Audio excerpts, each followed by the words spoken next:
তো গাইস, প্রত্যেক দিনের মতন আজকে আর কোনো ফানি ভিডিও লয়। আজকে তোমাদেরকে দেখাবো আমাদের এই পশ্চিম মেদিনীপুর জেলার গোয়ালতোড় থানার সোনকা মন্দির ও মাঝিপাড়া গ্রামের এই ছোট্ট ভাইটার মাত্র 12 বছর বয়সে ব্লাড ক্যান্সার হয়ে গেছে। মানে কি যে বলবো, বলার কিছু নাই। যত সব রোগ জ্বালা কি এই গরিব ঘরেই থাকে। ভাইটা এখন ভর্তি আছে কলকাতার ঠাকুর পুকুরে। এরা যে চিকিৎসা করার জন্য যে রিপোর্ট গিলা করবে, সেই রিপোর্ট গিলা করারও এদের কাছে সামর্থ্য নাই। তোমরা একবার দেখো এদের ঘরটার অবস্থাটা দেখো তোমরা, তারপর বলবে। যদিও এদের একটা ঘর ছিল, জলের কারণে অর্ধেকটালে পড়ে গেছে। থাকার কোনো নির্দিষ্ট একটা জায়গা নাই, একটা ছোট্ট রুমে এরা সবাই থাকে। তাইলে ভাবো এরা এত বড় একটা রোগের চিকিৎসা কিভাবে করবে। তাই আমার এই ভিডিওটা বানাবার কারণ হচ্ছে যে তোমরা যতটুকু পারবে ভাইটাকে একটু সাহায্য করো, যেমন ভাইটা কলকাতা থেকে সুস্থ হয়ে ঘর আসতে পারে। আর তাও যদি নাই পারো, ভিডিওটাকে একটু শেয়ার করে দিবে, যেমন অন্য কেউ সাহায্যের জন্য হাত বাড়াতে পারে। আমার ভাইপো এমনি ব্যালেন্স ক্যান্সার হয়েছে।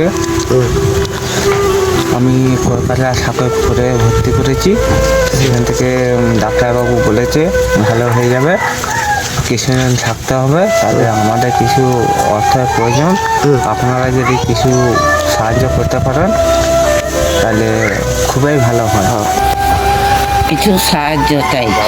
আমাদের তো ঘর দুয়ার নাই, পুড়ে গেছে, ভাঙা ঘর।